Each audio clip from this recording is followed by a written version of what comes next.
ஐங்கர promoter சார்பாக அனைவருக்கும் இனிய வணக்கம். இன்றைக்கி நம்ம பார்க்க போகிறது ரெசிடென்ஷியல் பிளாட்டுங்க. எங்கே சேலுக்கு வந்திருக்குன்னு பார்த்தீங்கன்னா கோயம்புத்தூர் டு அவினாஷி ரோடு. எக்ஸாக்டாக இது எங்கே லொக்கேட் ஆகிருக்குன்னு பார்த்தீங்கன்னா சின்னையம்பாளையம் டு வீரியம்பாளையம் போகிற ரோடுங்க. லேண்ட்மார்க் பார்த்தீங்க அப்படின்னா ஸ்னேகம் வில்லேஜ் அப்பார்ட்மெண்ட்டுக்கு டைரக்ட் பேக் சைடில் இருக்குது.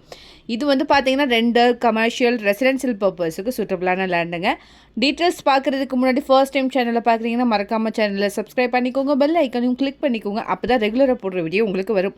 அப்படியே கோயம்புத்தூர் மாவட்டம் சுற்றிலும் நீங்கள் எங்கே இடம் வாங்குற மாதிரி இருந்தாலும் சரி, விற்கிற மாதிரி இருந்தாலும் சரி, எங்களே காண்டாக்ட் பண்ணுங்கள். கண்டிப்பாக பெஸ்ட்டாக பண்ணி கொடுக்குறோம். வாங்க டீட்டெயில்ஸ்குள்ளே போகலாம்.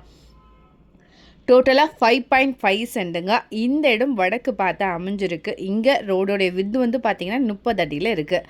பிளாட்டோடைய சைஸ் 40க்கு 60ங்கிற மாதிரி அமைஞ்சிருக்குங்க. இது வந்து டிடிசிபி அப்ரூவ்ட் சைடு. 40 அடி ரோட்டில் இருந்து 5th சைடு தாங்க இது வரும். பெர் சென்ட் வந்து பார்த்திங்கன்னா 26 lakh வருது. இந்த அமௌண்ட் கூட ஸ்லைட்லி நெகோஷியபிள் தான். அவினாஷி NH ரோடு 3 கிலோமீட்டர் டிஸ்டன்ஸில் அமைஞ்சிருக்கு. KMCH ஹாஸ்பிட்டல் 2.8 கிலோமீட்டர் டிஸ்டன்ஸில் அமைஞ்சிருக்கு. கோயம்புத்தூர் இன்டர்நேஷ்னல் ஏர்போர்ட் 4.5 கிலோமீட்டர் டிஸ்டன்ஸில் அமைஞ்சிருக்கு. வெள்ளனப்பட்டி 5 கிலோமீட்டர் டிஸ்டன்ஸில் அமைஞ்சிருக்குங்க. நீலாம்பூர் 6 கிலோமீட்டர் டிஸ்டன்ஸில் அமைஞ்சிருக்கு. சைட்டு நியர்பை நிறையா வீடு இருக்குது. நீங்கள் வீடியோவில் பார்த்தீங்கனாலே உங்களுக்கு தெரியும். நல்ல டெவலப்பான ஏரியாவும் கூட. இம்மிடியேட்டாகவே நீங்கள் கன்ஸ்ட்ரக்ஷன் பண்ணிக்கலாம். இதை பற்றின முழும் தகவலுக்கும் இடம் வாங்கவிருக்கும் ஸ்க்ரீனில் தெரிகிற இந்த நம்பருக்கு கால் பண்ணுங்கள். மறக்காமல் சேனலையும் சப்ஸ்கிரைப் பண்ணிடுங்க. நன்றி.